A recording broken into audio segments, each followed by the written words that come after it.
Здравствуйте! В эфире Пятого канала информационная программа «Новости». В студии Татьяна Маннова. Сегодня в выпуске. Интинцы отметили День автомобилиста праздничным автопробегом. Водители украсили свои машины и большой автоколонной проехали по городу. Многочисленные мастер-классы, семинары, заседания, круглые столы и тематические площадки. В Приполярье прошел масштабный республиканский этнофорум, в котором приняли участие более 1000 человек. 8 команд спортсменов выехали в Воркуту, чтобы принять участие в Заполярных играх. На Всероссийской спартакиаде народов Севера честь Инты будут отстаивать представители 4 видов спорта.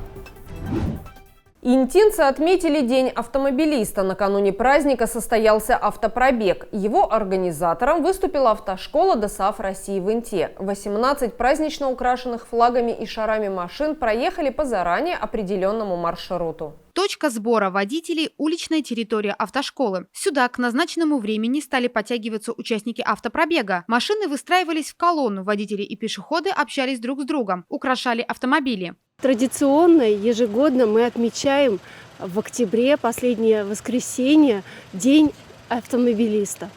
И Интинская автошкола ДОСААФ хотела бы поздравить жителей города, причастных к этому празднику, автопробегом. Мы сегодня ожидаем до 30 автомобилей. Всех участников мы ждем около автошколы на Куратова 15 и проедем по городу с празднично украшенными автомобилями. Мы поздравляем всех, кто сегодня придет или кто сегодня дома будет отмечать этот праздник, и желаем всем всего хорошего. Автопробеги давно стали мероприятием не только для водителей. Участвовать в них могут все желающие, в том числе и без машин. По договоренности всех пришедших распределяют по пассажирским местам. Так наши ветераны уже второй раз присоединяются к автовладельцам и проезжают по маршруту. Традиция: приглашаем ветеранов, рассаживаем их по машинам, тоже они будут участвовать. И в прошлом году участвовали, и в этом году. Все желающие, кто подошли, проедут вместе с нами.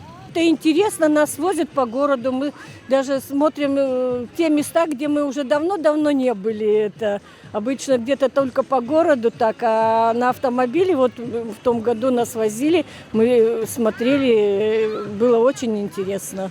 Вот. Поэтому приглашаю всех принимать участие в жизни города. Городской совет ветеранов давно ведет крепкую дружбу с автошколой ДОСААФ. Наши старожилы часто здесь гости. Я являюсь председателем первичной организации компании «Интауголь», и мы из Совета ветеранов, и мы каждый год участвуем здесь в автопробеге. И вообще наша организация участвует во всех мероприятиях города. И сейчас вот на Этно мы были, и вот сегодня у нас уже вот много пришло. Еще подходят люди, поэтому мы желаем всем автомобилистам хорошей дороги, удачи на дорогах и дальнейшего ихнего процветания. Также мы очень тесно работаем с ДОСААФ, собираем для воинов и вещи, и носки вяжем, и, в общем, участвуем везде, где можно. Почти все машины были украшены флагами, шариками и наклейками. Помимо флагов России и Республики Коми можно было увидеть стяги различных объединений и клубов. На мероприятие водители приходили всей семьей, брали с собой детей и супругов. Для них это прекрасная возможность провести субботнее утро вместе. Участие принимаем мы не первый раз уже, так как у меня муж ветеран пограничных войск, поэтому мы любим участвовать в таких мероприятиях. Очень часто участвуем всей семьей. Украшали машину, собирались, наряжались сами в машину. Очень хорошие эмоции, положительные, погулять всей семьей. Среди участников праздничной акции глава городского округа Инта, руководитель администрации Владимир Киселев. Он уверенный водитель с более чем 20-летним стажем. Сегодня мы отмечаем автопробегом День автомобилиста. Присоединились интинцы, сообщество автомобилистов и юнармия. То есть ежегодно мы проводим такой пробег, и людей все больше и больше присоединяются. Поэтому проедем по улицам города и поприветствуем интинцев. Возглавляют колонну машины автошколы. К ним присоединились руководство округа и депутаты. Такие общественные движения и военно-патриотические клубы, как Юнармия, Монорага, сообщество автолюбителей оффроуд, ветераны разных видов войск. Это очень приятно, что активность участия в автопробегах набирает обороты. И мы сегодня видим и участников администрации, и депутатов, и ветеранов Афганистана, пограничных войск. Мы рады видеть просто активных граждан нашего города для участия в этом автопробеге. И сегодня все автомобили, которые приедут, останутся с призами. Будет разыграна беспроигрышная лотерея, и в качестве призов будут спортивные сувениры. Водители с удовольствием поучаствовали в раздаче подарков и получили небольшие сувениры на память. Дальше они заняли места за рулем, и был дан старт автопробега.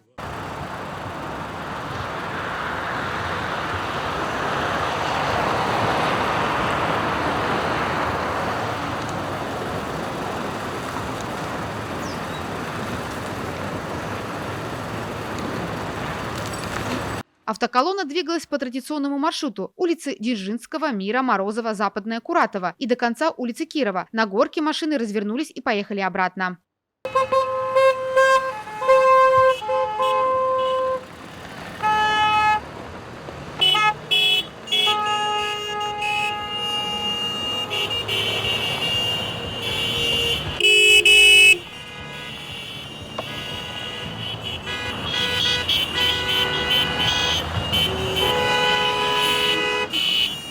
Акция завершилась остановкой автоколонны в точке отправления в ДСАФ-Инты. За последнее время количество жителей республики, которые готовы переехать в другой регион, сократилось. Более 80% коми-населения знают родной язык. Это данные опросов Центра наследия имени Петерима Сорокина. Подробно о социологических исследованиях рассказали специалисты на Большом республиканском семинаре «Состояние и тенденции межнациональных отношений в Республике Коми». В рамках ежегодного республиканского этнофорума «Мы россияне», который на минувшей неделе проходил в Инте, состоялся большой семинар для муниципальных специалистов. Приезжие специалисты поделились с присутствующими своим опытом работы и рассказали о положении вещей в национальной политике региона. Открыл встречу министр национальной политики Коми Роман Носков, который первый выступил с докладом. На нашем континенте молниеносно вспыхивают этнопожары, приводящие к неминуемым людским потерям. С колоссальными внешними вызовами столкнулась наша страна. Мы видим, как странами Запада эксплуатируется тема притеснения отдельных российских народов, ведется целенаправленная деятельность по продвижению националистических настроений. Для обострения межэтнической ситуации используются сюжеты о военных конфликтах и депортации отдельных народов. Актуализирована тема территориальных споров как стран, так и субъектов внутри нашей страны. Значительные усилия прилагаются из-за пределов нашего государства по подрыву Русской Православной Церкви, умалению ее роли и единению российского общества. Развернута массированная антироссийская информационная кампания. Все это нацелено на уничтожение исторической памяти и патриотического менталитета российских народов, искоренение основных российских религий, разрушение института семьи и брака и традиционных российских ценностей. Деструктивное воздействие ведется через дискриминацию РПЦ, экспансию радикального ислама, деструктивную деятельность в сфере образования, пропаганду западных ценностей, продвижение западных идеологических установок в информационно-коммуникационном пространстве России. Возобновилась раскачка в российских регионах темы сепаратизма. Вчера на встрече с представителями религиозных объединений глава государства отметил о развернутой волне хаоса не только на Ближнем Востоке, но и далеко за его пределами, игре на национальных и религиозных чувствах миллионов людей. Коми наравне с русским в нашем регионе является государственным языком. Вопросу его сохранения и популяризации уделяется особое внимание. В школах региона треть обучающихся изучают коми-язык как родной, либо как государственный. В федеральный перечень для выявления и поддержки одаренных детей вошла Республиканская олимпиада по коми-языку, коми-литературе, коми-фольклору, литературе Республики Коми и историческому краеведению. Широко проходят циклы мероприятий, посвященные Международному дню родного языка, Дню славянской письменности и культуры, Дню русского языка. В апреле этого года в регионе установлен новый официальный праздник – День коми-языка и письменности, который мы отмечаем в мае. В целях применения коми-языка в официальной среде обеспечивается перевод на коми-язык всех региональных нормативно-правовых актов. Организован синхронный перевод сессий Государственного совета Республики Коми. Большая работа ведется по цифровизации коми-языка.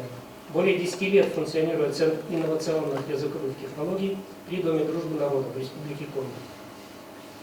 Сегодня регион приступил к выполнению серьезной задачи, поставленной перед регионами Федеральным агентством по делам национальностей в части предоставления коми-языка в сервисе переводчик и интернет-портала Яндекс.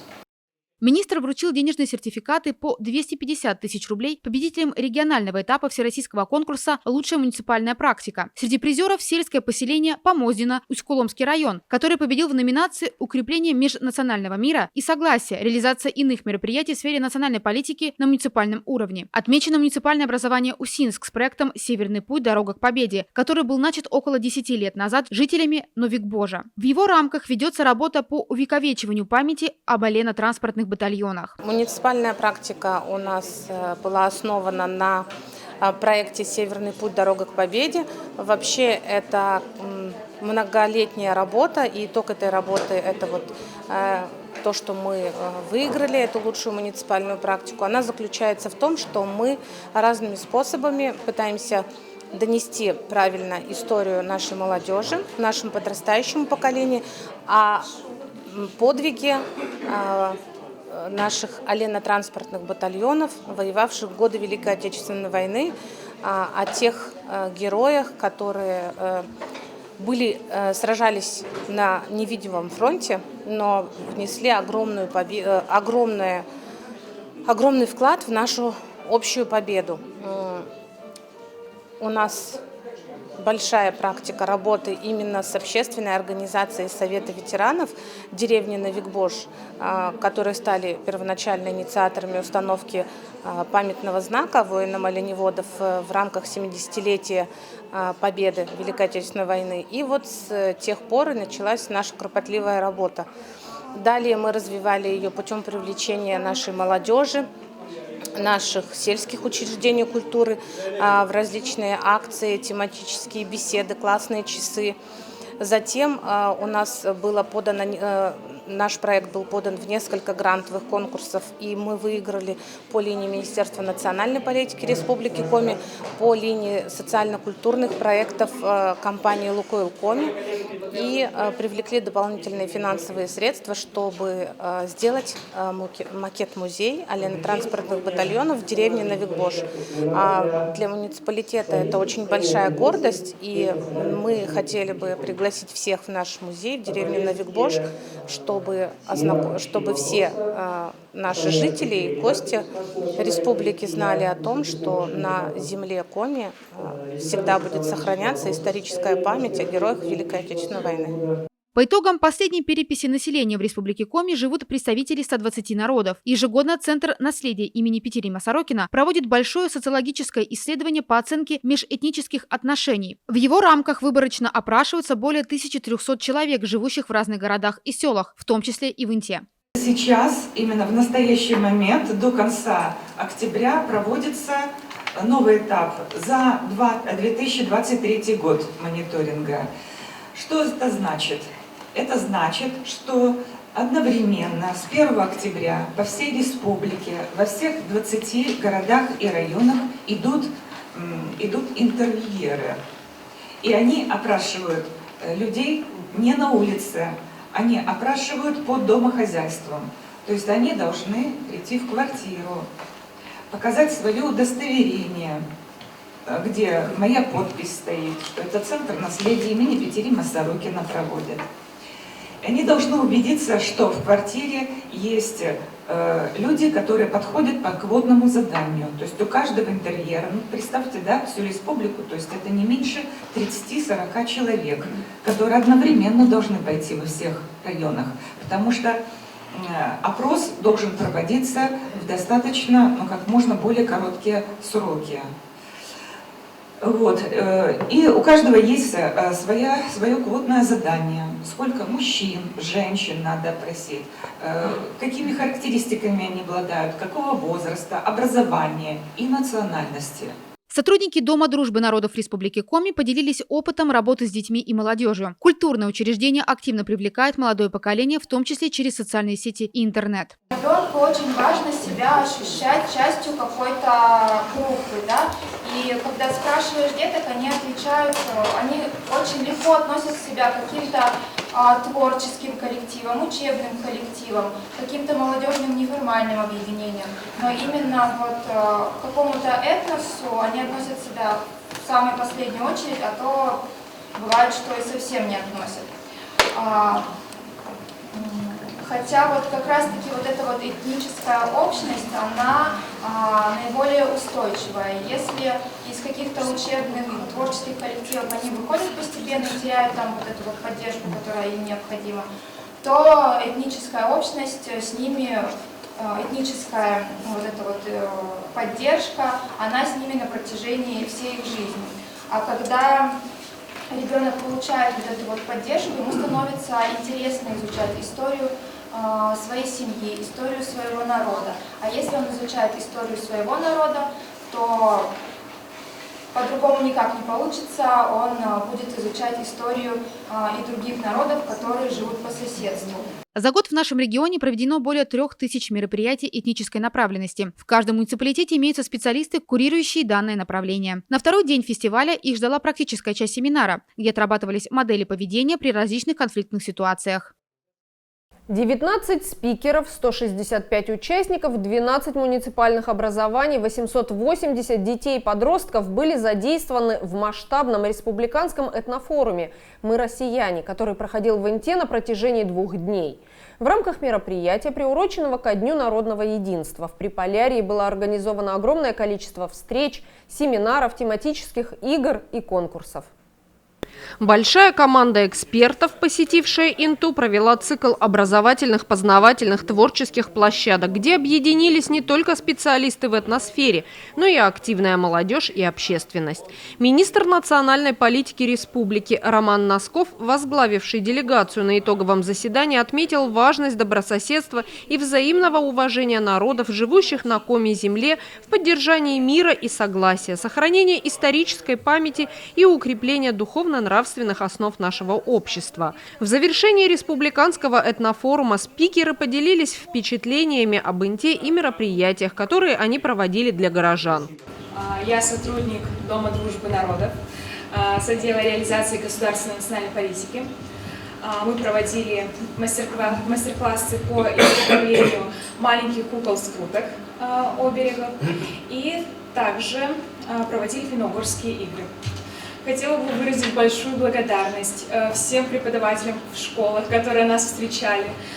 Большое спасибо детям, которым было очень интересно на мастер-классах. Они отвечали, задавали вопросы, рассказывали, куда они хотят поступать, где они хотят жить. Мы не только делали, но и общались. Большое всем спасибо. Также хотела подчеркнуть людей, которые нас возили из точки в точку, которые рассказывали нам все про Инту. Там, начиная, почему у них такая вода, заканчивая шахтами. Это просто нам рассказали, наверное, все. Это наша поликлиника. Едем обратно. Это наша поликлиника. Хорошо, понятно. У нас есть новая площадь, старая площадь. Тут можно покачаться. Спасибо большое ресторану, кафешке. Очень было вкусно. Правда. На самом деле, очень масштабно, очень классно. И это очень, столько знакомств, столько пересечений с такими же специалистами. Вообще, спасибо большое. На следующий год, надеюсь, тоже буду участвовать. Огромная благодарность хозяевам, которые приняли с таким теплотой. Сколько раз я отмечаю, что жители Воркуты, жители Инты, хоть вы находитесь далеко, на крайнем севере, почти на крайнем севере, но это люди с горящими сердцами. И это не просто так, потому что такое гостеприимство, тот уровень, который я увидел, я, честно, даже не представлял, что такое возможно, особенно какие были концертные постановки, какое отношение, ведь действительно, отношения же очень много значит. Неважно, в каком ты социальном статусе находишься, главное всегда быть человеком. И тут я вижу вот эту человечность, которая присутствует в жителях города. Так что вам за это огромное спасибо. Республика такая огромная, у нас так много интересных мест и городов, но нам, к сожалению, всегда нужен повод, чтобы куда-то приехать. Но, к счастью, у нас появился повод, чтобы побывать в Инте. Это здорово. И такой замечательный, интересный повод. И эти 2 дня, они прошли настолько насыщенны. Большое спасибо организаторам, большое спасибо Министерству национальной политики. Тут даже не знаешь, вроде только приехали, уже уезжать. И с другой стороны, ты вроде бы не 2 дня здесь попробовал, а неделю. Да, то есть это было настолько интересно. И я думаю, что результаты этой встречи мы будем еще осмысливать еще некоторое время погодя. Что касается той... можно я отмечу ваши концерты? Это вот открытие и вчерашний концерт. Ну, прям наслаждение, улыбка не сходила с лица, получала эстетическое удовольствие от каждого номера, который был представлен на сцене. Здорово, какие есть интересные, талантливые и дети, и их руководители, которые создают вот то, что мы в результате вчера увидели. Галина Костова, председатель Болгарской национально-культурной автономии в Сыктывкаре, курировала площадку «Роль молодежи в этнопространстве». В ее рамках представители активной молодежи разрабатывали креативные проекты.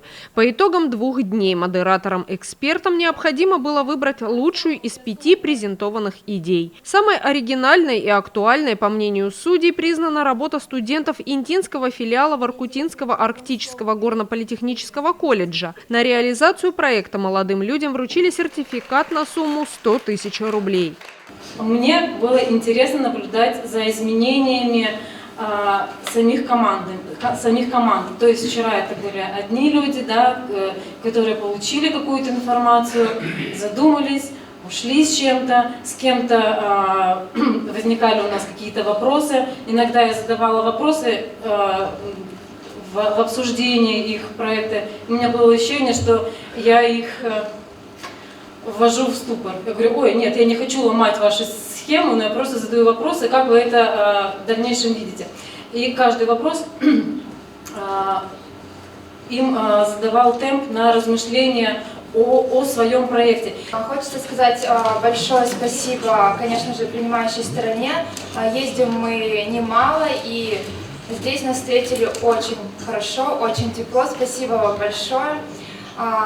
По поводу работы на площадках этнофорума мне удалось побывать на нескольких площадках форума, и аудитория этих площадок была очень разная. Это и школьники, и молодежь, и более взрослое, да, поколение.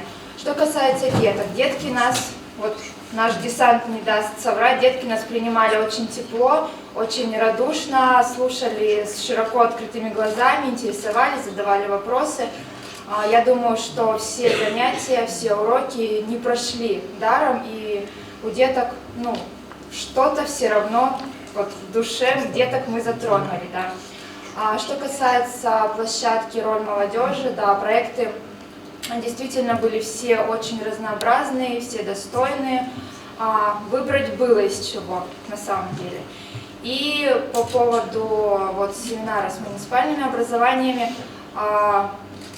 дорогие наши десантники, молодежный десант, мы определили, куда мы поедем дальше. Мы уже знаем, что мы отправимся в Троицко-Печорское, обязательно поедем в Выжму. Так что готовьтесь, друзья. Спасибо большое, спасибо всем участникам, кто принимал участие и в организации, и посещал площадки. Всем большое спасибо. Программа республиканского этнофорума была очень насыщенной. Мероприятия проходили одновременно на разных площадках. Организаторы и участники проделали большую работу и получили массу положительных эмоций. Эти 2 дня были здесь для нас комфортными, теплыми, конструктивными. И особенно нас впечатлили любознательная интинская молодежь. Спасибо за это, потому что это наше будущее. Мы сегодня на встрече со школьниками об этом говорили, что ведь завтра им все это в этой стране жить, все это делать, и какой будет дальше наша Родина, зависит уже от них сегодня. Я хочу всех поблагодарить. Для нас при подготовке, да, цель этнофорума была такая, да, мы ставили стимулирование этноэнергии на территории города Инта. Я думаю, цель достигнута.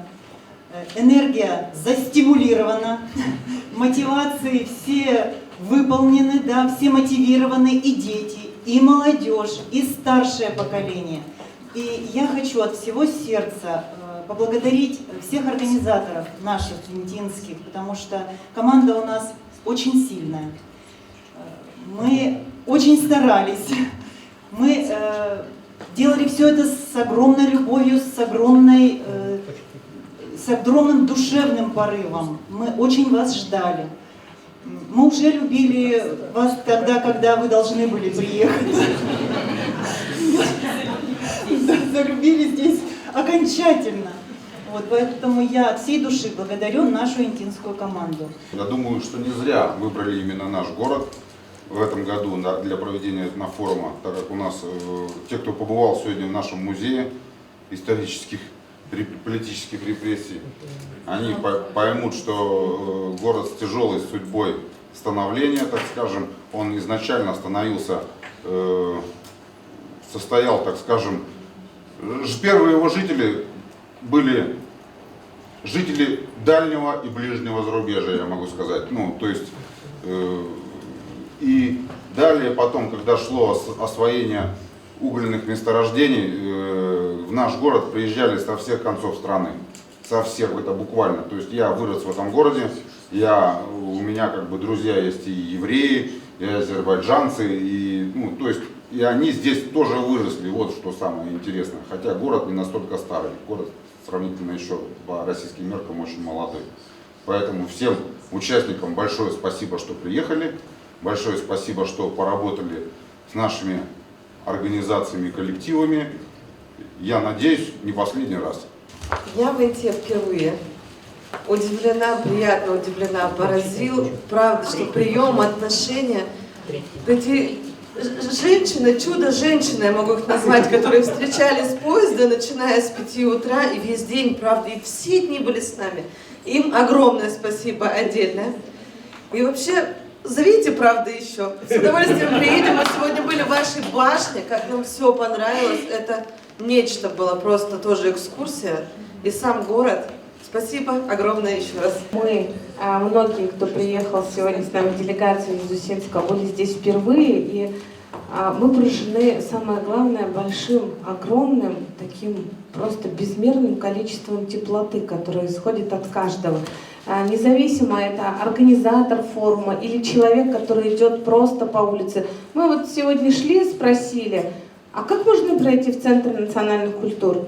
И нам прям сразу показали. То есть это настолько люди знают об учреждениях культуры, они знают, что вот эта доброта, самая большая, наверное, отличительная черта, что я для себя увидела в Инте, это доброта. Поэтому я хочу сказать спасибо большое организаторам, спасибо большое хозяевам. И мы всегда рады, чтобы вот такое доброе добрососедство муниципалитетов, да, вот эта добрая дружба, которая есть, чтобы она была всегда у нас. Ну, мы тоже к вам не с пустыми руками. Да, у нас есть вот такой замечательный проект «Северный путь. Дорога к победе», о котором мы всегда везде рассказываем. И одна из составляющих этого проекта – это книжка-раскладушка для детей, в которой мы доступным детским языком рассказали о великих подвигах воинов-каюров, которые воевали в годы Великой Отечественной войны. И хотим подарить вам эту книжку, чтобы вот такой знак памяти доброго добрососедства и доброй дружбы, и о том, что Север, он богат историей и людьми в первую очередь.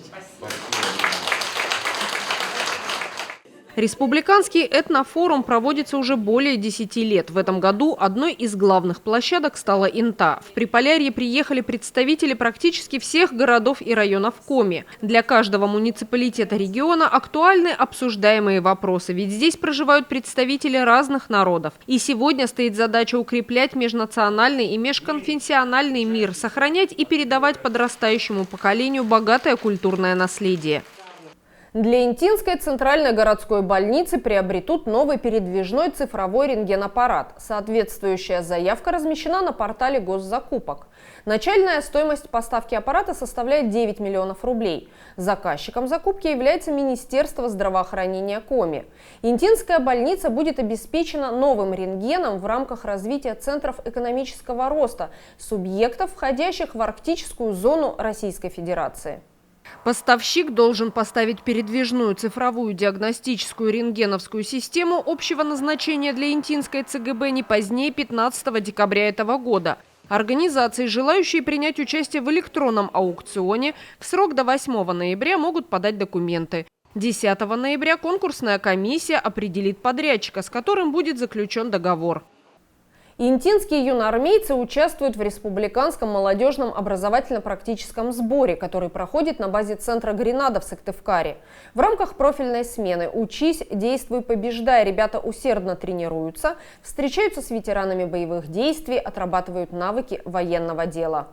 Для участников организованы образовательные площадки, на которых они различают фальсификацию фактов о всемирной истории, проводят профилактику правонарушений, терроризма.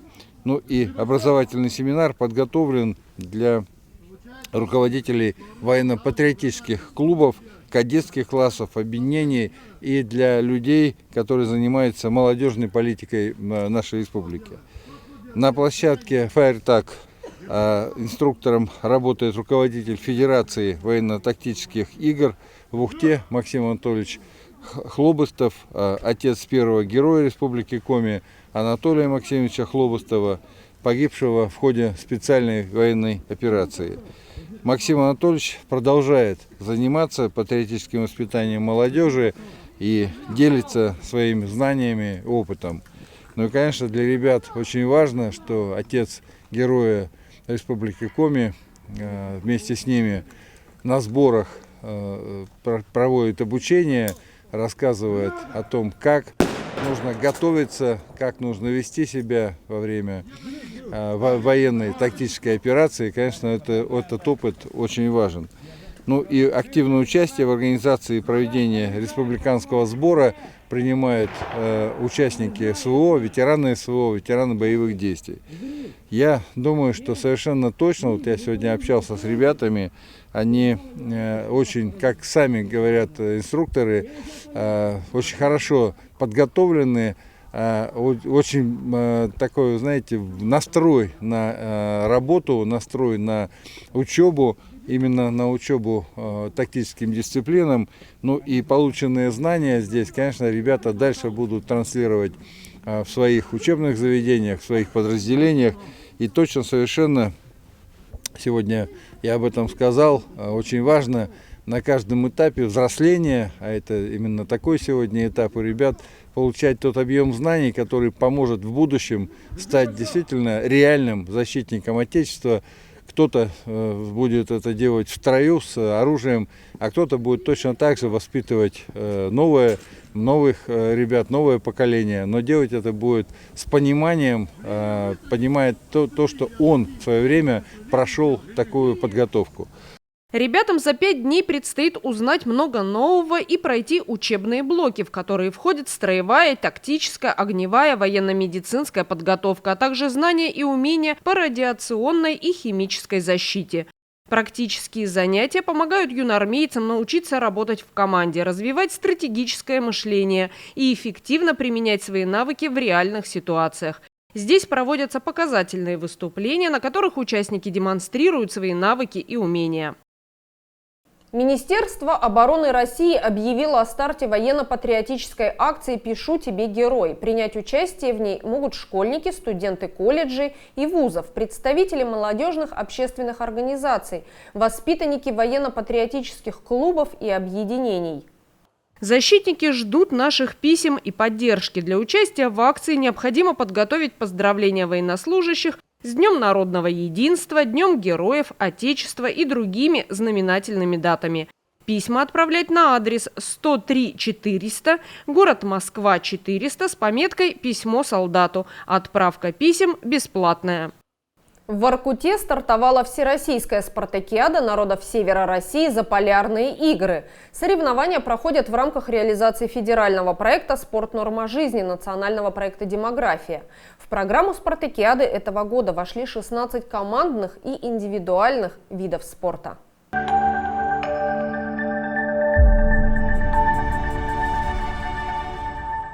В соревнованиях принимают участие спортсмены практически со всей России. В этом году в Заполярных играх впервые участвует команда из Республики Беларусь. Наш город представляют около 30 человек. В состав интинской делегации входят представители 4 видов спорта – шахматисты, баскетболисты, пловцы и боксеры. Все спортсмены усердно готовились к соревнованиям и рассчитывают на призовые места. Ежегодно на спартакиаде народов Севера России интинские спортсмены занимают призовые места в разных видах спорта.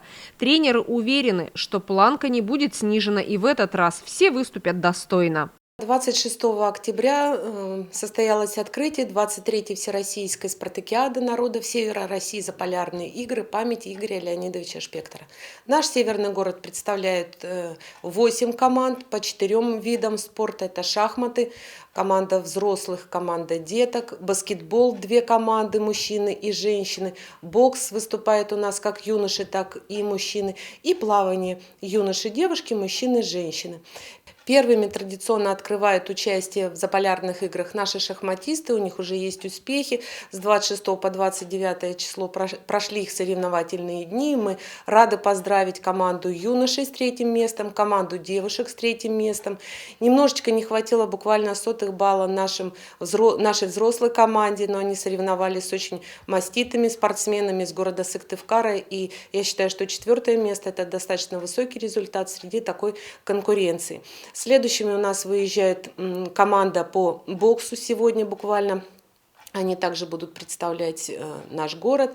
За ними поедут пловцы и завершат участие в 23-й спартакиаде народов Севера России 2 наши команды взрослых мужчин и женщин. Всего у нас участвует, как я сказала, 8 команд. Это порядка 30 спортсменов. И хотелось бы пожелать тем, кто еще только готовится к выезду и к участию в этих масштабных соревнованиях, успехов, удачи и, конечно же, побед. Надеюсь, что в следующем году наше сотрудничество с Воркутой продолжится уже в рамках 24-й спартакиады. Закрытие спартакиады народов Севера России «Заполярные игры», торжественное награждение победителей и призеров командного и общекомандного зачета пройдет 4 ноября, в День народного единства. Это все, о чем мы хотели рассказать вам сегодня. Смотрите новости на 5 канале, будьте в курсе значимых событий ИНТы. Всего доброго и до свидания.